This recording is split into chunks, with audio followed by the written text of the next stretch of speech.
Hi, folks. This is Don Meissner with the North Country Fishing Report. You know, one of the things that I've talked about a lot, but I think now that we're getting ready, first of all, for getting and giving gifts that maybe are fishing type of things in Christmas, but also planning for next year's fishing season. And one of the things that I've really found can make a tremendous difference is the type of jig head that you select to put all your soft plastics on, or even bucktail or other type of jigs that you're going to use. Now, in the past, it isn't that this wouldn't have been as effective. There just weren't all the options that there are available today. And they do make a tremendous difference.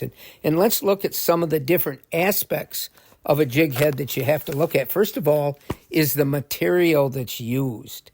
And a jig made out of tungsten is going to fall better or different. It's going to feel different when you can feel the reaction on the rod and through the line.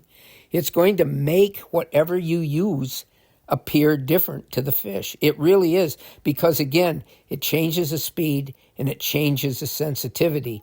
And even you can go as far as saying, if you're using some kind of sonar like forward-facing sonar or other type of graphs, it will reflect the signal better, the tungsten.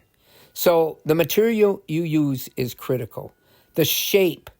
Nowadays, they're making these jig heads in all different shapes because the soft plastic lures that you use can resemble all kinds of different things. And whatever you want it to resemble, then it has to swim through the water in the same way that resembled lure would if it was alive.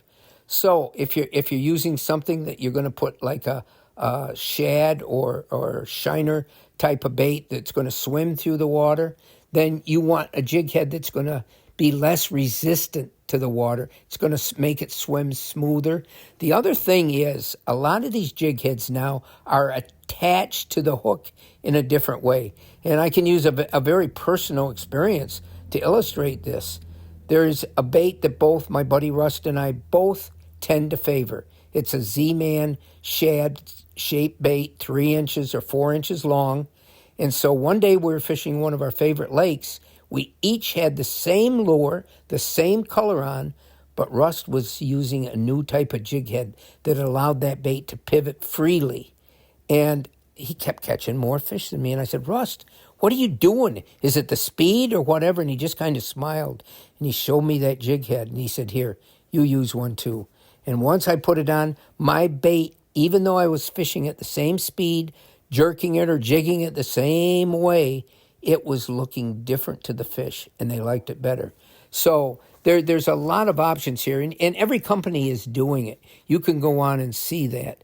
The other thing that I think is really important is the size hook that's on that jig head and the type of hook it is. So first of all, the size can make a big difference, and you will have to choose what size hook you think fits best with that bait.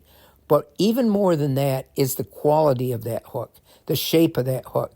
Because if it's a real strong hook, it will, number one, won't bend as easy. If you get snagged, it might not straighten out the same. And also, it will probably be more resistant to rusting. So there's just so many factors, but they're important. And every type of bait you use will look its best with a certain type of matching jig head. Until next time, folks, this is Don Meissner with the North Country Fishing Report.